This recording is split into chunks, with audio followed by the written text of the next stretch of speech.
This is our February 10th recap of worship, and you'll see the title there is Holy Mountains and the Light of God. And what I want to do is just spend a few minutes reminding you that in the texts we had on Sunday, we had two important mountains. Mount Sinai, where Moses received the law, and where Moses' face shone with the light of heaven. If you remember, his face was kind of irradiated by God's holiness, and he had to veil it. And then the second mountain we had was Mount Tabor, and that mountain was the mountain of transfiguration. And we know that word trans from transportation and the like, where his appearance changes. Now I've pulled up on the screen here a picture of Mount Sinai in Egypt. So that first story that we had of Moses took place there. And as you can tell, that's an aerial view, and you see kind of the stark wilderness that the people had to walk through. This is a picture of Mount Tabor, the mountain of transfiguration, where Jesus was transfigured in the presence of James, John, and Peter. Now, one of the things that I talked to you about is the fact that these mountains were places where God's presence appeared, and indeed mountains had a special role in being kind of the home of the gods. And one of the questions that people had, especially when they were at Mount Sinai, is, God, if we leave this mountain, which is your home, how do we know that your presence will be with us? And so actually God gave them the tabernacle, and this was the tent that they created that was later turned into the temple. And really the tabernacle is a mobile Mount Sinai. It was a way for God's presence to travel with the people so that they knew that God was with them. And in fact, in John's Gospel, when it says, the Word became flesh and dwelled among us, what it means is God became flesh and set up his tent with us. Jesus in the flesh becomes the sign of God's presence. And that's why Jesus will take the temple and say, destroy this temple, and in 3 days I will rebuild it.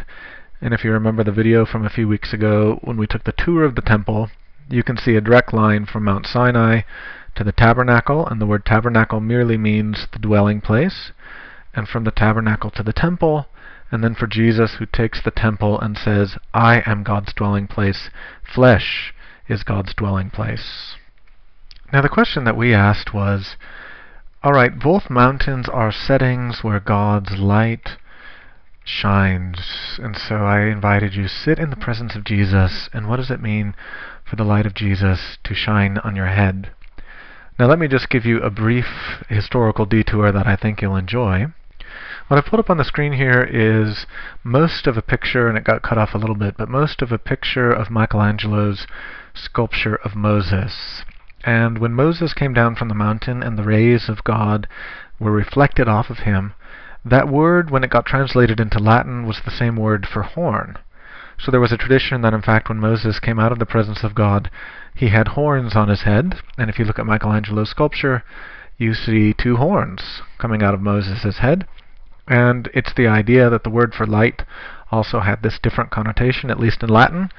And either the translator, who was Jerome, either he was making a metaphor like the glorification of Moses, or maybe just a mistake. But you'll sometimes see in art that Moses has horns instead of light, but it's the sign of being in God's presence. He's changed. Now when I talk about you being changed, I hope it doesn't mean you're growing horns on your head, but it does mean you will answer this question, or at least attempt to answer this question. How does the light of Christ shine in your life? Now if you remember from my sermon, I talked about the problem at least raised in the text when Moses came, and also raised in the text for the Christian, is that we're afraid of the light. Now in previous weeks we've talked about not liking the light, particularly if we're complicit in forces of darkness and sin and death. But in this case, the problem was being afraid of the light. Now, I told you the gospel remedy, or the good news for us, is we didn't need to be afraid, because with the light comes freedom. And this is again and again the gift that God promises, I will make you free. Freedom from fear.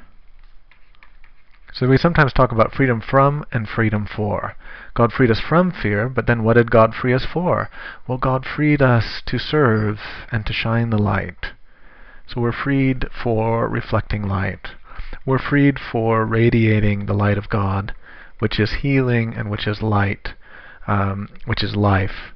And so think about this. We struggled with the question of, what does it mean to be afraid of the light? That God has a vision for who we could be that exceeds our own imagination, our spiritually impoverished imagination of whom we might be.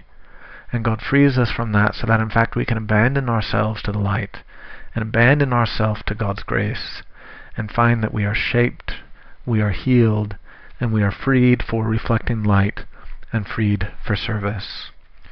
Now what I want to leave you with is a beautiful prayer from St. Augustine. And this is a prayer that I first encountered with our youth the first time we took high school kids to Taizé in France. And it's a beautiful prayer that speaks about the light shining in the darkness.